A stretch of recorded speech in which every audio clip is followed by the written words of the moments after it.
categorically speaking, like how do they break down, like, you know, the top competitors versus like the, you know, as you go down, like how do they score each individual, Um, top to it's bottom? based off, it's first based off, well, shape, symmetry, balance, conditioning. I would say we'd be like the top four.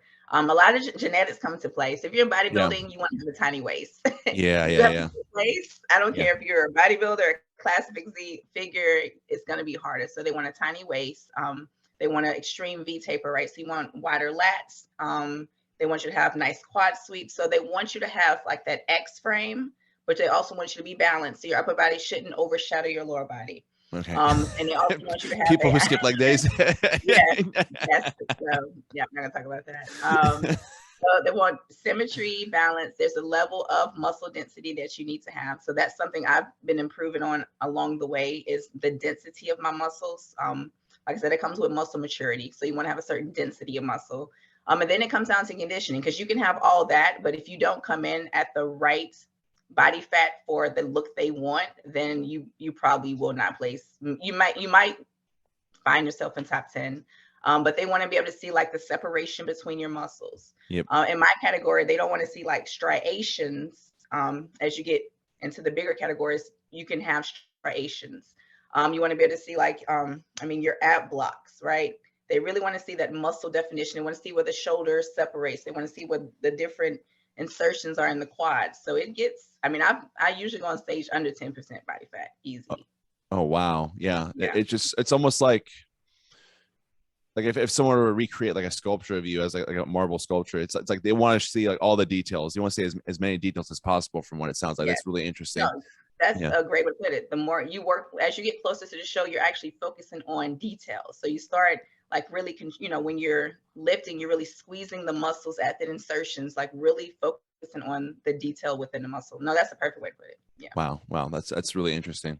Yeah. And with respect to like the actual like um preparation like throughout the year, how are you, like how are you lifting typically? Are you lifting like, you know, heavier weights, fewer reps? Are you going for endurance? Like what's like the I guess generally speaking, like the approach towards like, you know, bodybuilding in general, or weightlifting I should say?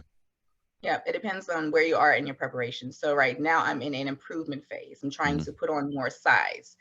So higher calories and definitely more heavier weight. So I go in there Mm-hmm. and I lift a lot heavier. I do less sets. I still try to keep it in the hypertrophy zone. So from 8 to 12 reps is where I try to keep it, but it's heavy. Like it's heavy. I need a spider. I try to at least have a spider to help me to, push through the failure on those heavier weights. And then when Mm-hmm. you get closer to the show, you're not, the calories start dropping. Your body can't handle that type of load anymore, just Mm-hmm. physically.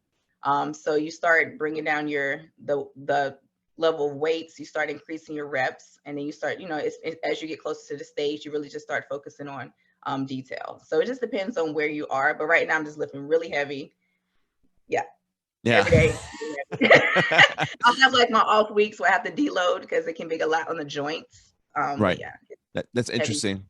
Yeah. It almost sounds like bodybuilding. It's almost like the people who tend to have the advantage are people who are like you said, like body maturity is like a huge variable in this particular instance. Like, what's the average age of like some of the more competitive bodybuilders nowadays, you think? So when we say bodybuilders, we talk about so many different divisions. So I would say like the actual bodybuilders, like the big boys, Mm-hmm. right? Like your Phil Heaths and all that. Yep. They can compete well in like to their 50s. A lot of them really Wow. start to win those titles when they're like in their early, either late 30s or early 40s. And these are the Wow. big boys. Yeah. Because to get that big, just like you said, it takes time. Yeah. So these are like they go on stage at like 250 shredded.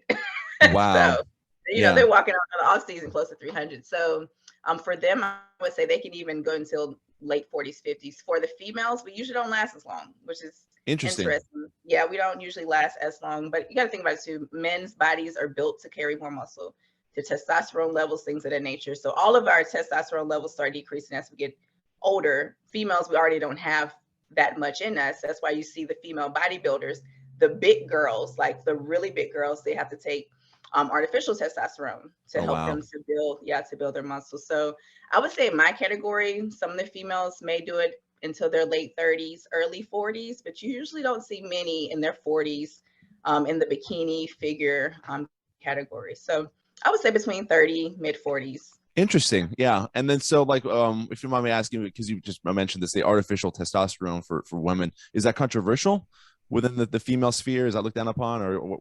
Yeah, I mean, if you're in the league I'm in, I mean, it's a non-drug tested league. So, you know, when you get into it, you know what you're up against. So it's like you either accept it or you don't. But Right. no, Yeah. no one really cares. And if you want to use it as an excuse, like, oh, she's bigger than me because she uses steroids. Okay, whatever. You know, like you knew what you were getting into. So no one cares. So yeah, that's the thing, is that's one of the things I hear people talk about. There's because I remember watching, have you ever seen the documentary Bigger, Faster, Stronger by chance? Yeah, no, that's a really great documentary. I actually like that a lot. And just like the way, you know, steroid use comes up, and the tends to be pretty predominant in like bodybuilding. I think that's the one sport where where it's like a lot of people use it, I guess. I mean, I had to come to make a choice. Like if I chose not to, which I just build based off food, creatine, BCAAs, EAAs.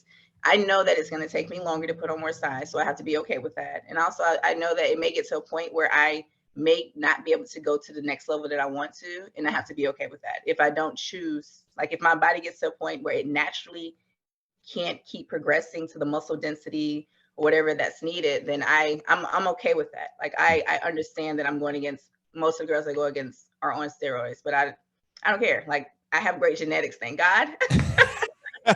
Well, I've been able to go far off these genetics. So I'm blessed. That's amazing. No, that's really cool. I mean, I guess with like the steroid usage, I mean, do you hear of any like horror stories of like negative consequences for some of these individuals? Like, what are you hearing?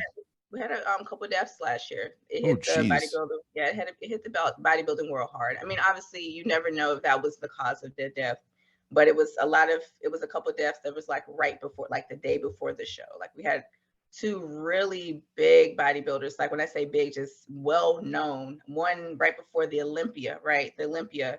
He passed away the night before the Olympia in his hotel room. That's horrific. It's you just have to understand, like that's why you have to get your blood work done. But you have to understand, like when you use these things, they can increase like your red blood cell count. So that can clog your heart. You know, you never know how much your body can take. So it's playing with fire. It's playing with fire. Some of them people take some really strong diuretics. So it was rumors that one of the females who passed last year, the night before the show overseas, some say it was because of diuretics that she was taking. So you just never know. You never know what your body can take, and it's a risk that a lot of people in the bodybuilding industry that they take.